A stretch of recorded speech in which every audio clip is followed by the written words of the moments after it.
Welcome back, fight fans. Welcome back. Let's just dig right into it. These are the most hyped fighters in boxing right now. So I just want to make this distinction in hype fighters and trash fighters, good fighters. And so just because a fighter is hyped doesn't mean he's a bad fighter, doesn't mean he's a garbage fighter, he's a tomato can. It just means that where people rank him and where he really is, there's a discrepancy. So you can be a very good, talented, and even elite level fighter, but you could be hyped to the point of being compared to fighters in levels which you're just really not there yet. So you can be a good fighter, just overhyped, or a great prospect, just overhyped, but that doesn't mean, just because you're a hyped fighter doesn't mean you're not a good fighter. So let's just be clear on that. So let's just break down everyone's, answers and questions. So when we pose the question, who's the most hyped fighters in boxing today, Xavier Zurita says Jermall Charlo and Errol Spence Jr. And I can see those are interesting choices because, we've seen Jermall Charlo never step up in competition, call out Canelo Alvarez, call out, all the top names at the 160-pound division, saying he wants to fight those guys, but at the same time turn around and ignores when Danny Jacob makes the offer, ignores when Demetrius Andre makes the offer, does not move over to DAZN to take that actual great fight. And so it looks like here he's just not seriously interested in taking those fights. He just likes to talk about them. When you say about levels of competition, when he fought Matt Korobov most recently in his step-up fight, showcase fight, it was more of a showcase fight than it was a step-up fight. So he fought Matt Korobov in a showcase fight. This was the type of fight that Jermall Charlo was supposed to look to dominate and stop Matt Korobov. And Jermall Charlo stepped into that fight, looked bad, and many people believe that he got outboxed and beat that night, and they robbed Korobov.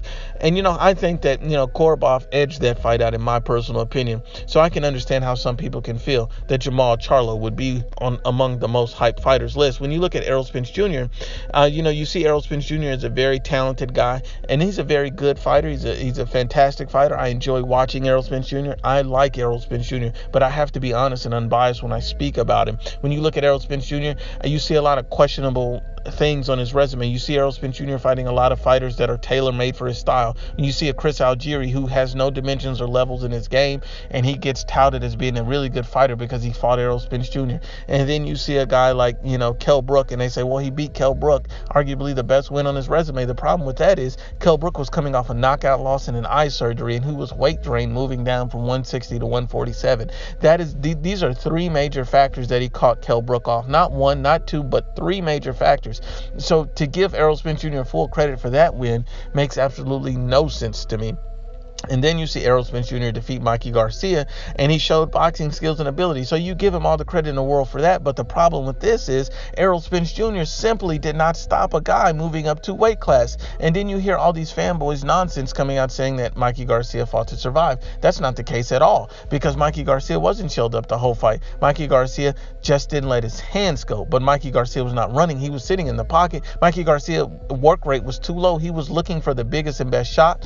He was looking for the perfect shot that was never coming. That was Mikey Garcia's problem. Mikey Garcia had no plan B or C. That was Mikey Garcia's problem. But the thing is, when Mikey Garcia got aggressive, he showed, some level of competent skill. When Mikey Garcia did let his hands go, he backed up and moved Spence at times. But the problem was that was few and far in between when he did that. So Errol Spence Jr. pretty much dominated the entire fight. But when you look at Spence, the problem that we have is that you didn't stop him. Errol Spence Jr. threw or landed over 1,000 punches in that particular fight. So when you throw that many punches, when you land that many punches, when you're going at a guy that hard and that aggressively, in the 9th, 10th, and 11th round, he was hitting, Mikey Garcia flush on the chin. There was no reason why a full-fledged welterweight, a guy who should really be at 154 to 160 pounds, you shouldn't have stopped Mikey Garcia moving up from 135. There's absolutely no excuse or no reason for that. So you can understand the criticism when people feel like Errol Spence Jr. is hyped. That doesn't mean he's a bad fighter. That means that he's not where people say he is because of that particular reason. There's too many question marks and things that need to be answered about him. But let's keep going. Ola OG says 90% of PBC fighters. And I can understand that, because then when you look at Errol Spence's with the PBC, Jermall Charlo's with the PBC, and then you look at even like a Tank Davis, a guy who we've never seen fight a legitimate top contender, and he's fought guys that are much smaller. He fought a Jose Pedraza, and I can give him a decent win off that, but Jose Pedraza is still no Tevin Farmer. Jose Pedraza is still no Vasyl Lomachenko. So with the fights that we really want to see Tank Davis in, we're not getting to see, and they're holding him back. So, when people feel like the PBC fighters are the ones that are the most hype, is because these guys aren't being mixed in the fights that we want to see. But let's keep it going. Sergio Marafo says Lomachenko, the Charlo brothers. And as far as Spence, I mean, to be honest, he's good, but I really believe he's overhyped to the point where people think he's a monster. Like, come on, really? LOL, just my opinion, though. Anyone can be touched and beaten. To me, Canelo and Crawford are the best. Much respect on that comment, Sergio. Jose M states most hype fighters: Spence, Wilders, Regis Prograis, Ryan Garcia, to name a few, but nobody is hyped up more than Errol Spence Jr. It looks like I see a consensus building here. Billy Robles states that the Charlo brothers, Errol Spence, hyped up versus smaller fighters, and Deontay Wilder, all these three are scared to fight elite opponents. And very good comment, Billy Robles. Vic Chavez says Teofimo Lopez, Tank Davis, Ward, Saunders, Joshua. The one thing I don't see is Anthony Joshua, because he's fights top 10 opponents, and not only does he fight top 10 ranked opponents fight after fight after fight, he's fought other opponents that people didn't really want to get in the ring with, like Klitschko. A lot of people say, oh, he's an old Klitschko, this and that. In the heavyweight division, your power's the last thing to go. Klitschko still showed he had a lot of spirit and heart, and the fact that Tyson Fury never rematched him off of that lackluster victory he got over him showed a lot. He even pulled out of the rematch multiple times, so that just lets me know that Klitschko's still a fighter that guys really didn't want to fight. And then Deontay Wilder never acknowledged Klitschko as being a potential opponent. So let's just be honest and unbiased about it. But I feel like Anthony Joshua is one of the most proven fighters, and I think any hype behind him is justified at this point. Ken Holmes says Dillian White. There's a case to be made for that, although I think Dillian's a good fighter. Johnny said, y'all are a bunch of haters. Even Mike and his team are hating. There's no hate, Johnny. We're just being honest and unbiased. And you can't be so emotionally invested in fighters that you can't see the truth when it sits right in front of you. Dragonlit states PBC fighters. Douglas Allen says Vasyl Lomachenko and David Benavidez. Now, Vasyl Lomachenko is another fighter that's very hard to gauge, because I look at a few things when I look at Vasyl Lomachenko. I look at Vasyl Lomachenko. He's an elite level fighter. He has an elite level skill set. He's one of the best fighters in the world, no doubt about it. I give Vasyl Lomachenko his credit. He's an elite level boxer. He's an elite level fighter. He's a very impressive fighter. Problem with Vasyl Lomachenko, and the reason why, maybe even Douglas Allen, but I know for myself that I feel like that he's a touch overhyped, is because every time you see a new pound for pound list out, you have Vasyl Lomachenko at number 1. And my question is, what the hell did he do to be at number 1 on the pound for pound list?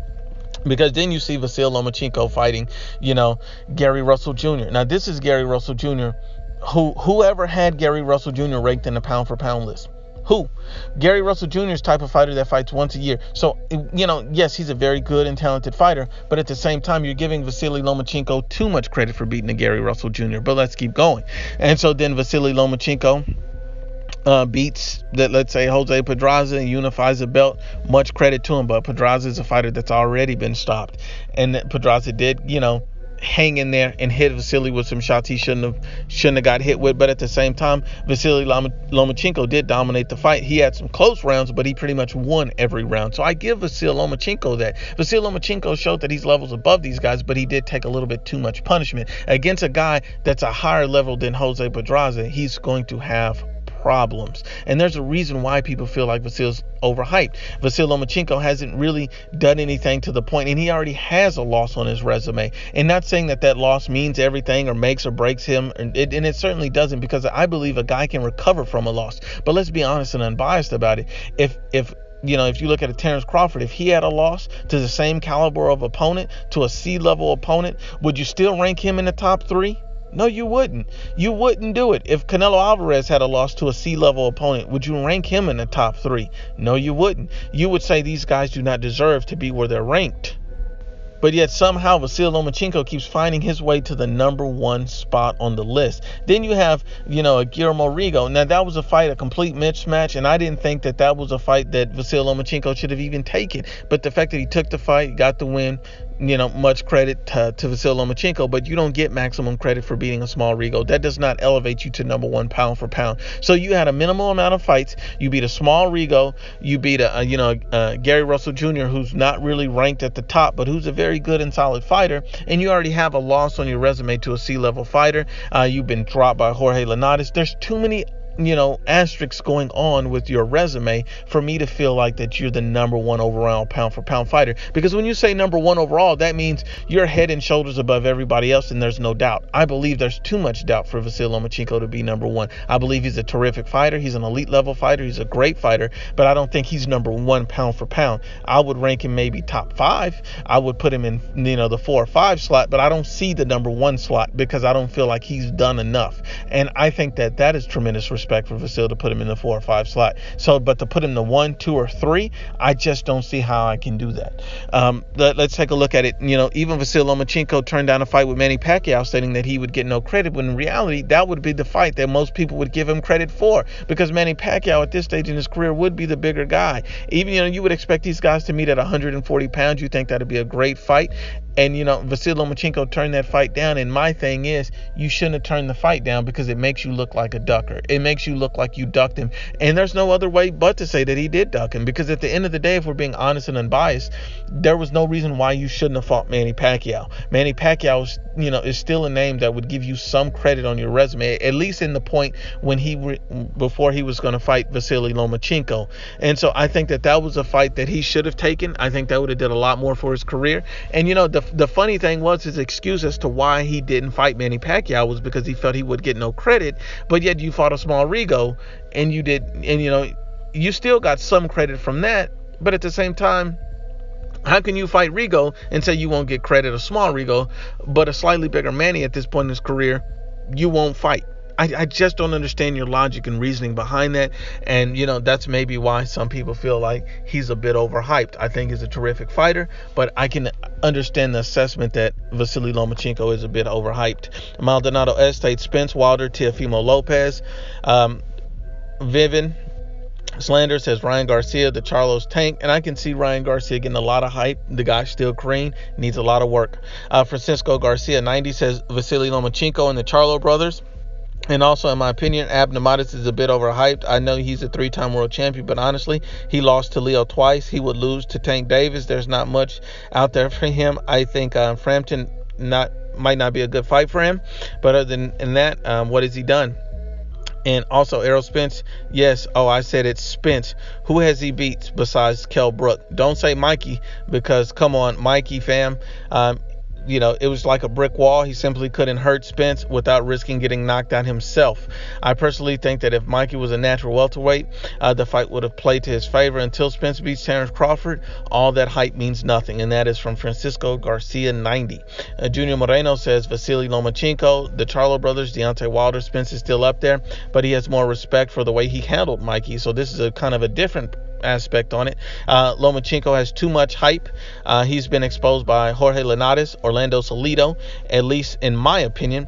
I can't get over the fact that he has a loss versus now a bum fighter who has never even been a B fighter and is still number 1 pound for pound in a lot of people's eyes. He gets too much hype, but honestly, Spence has finished fighters in an extremely better fashion than Lomachenko, weight bully or not.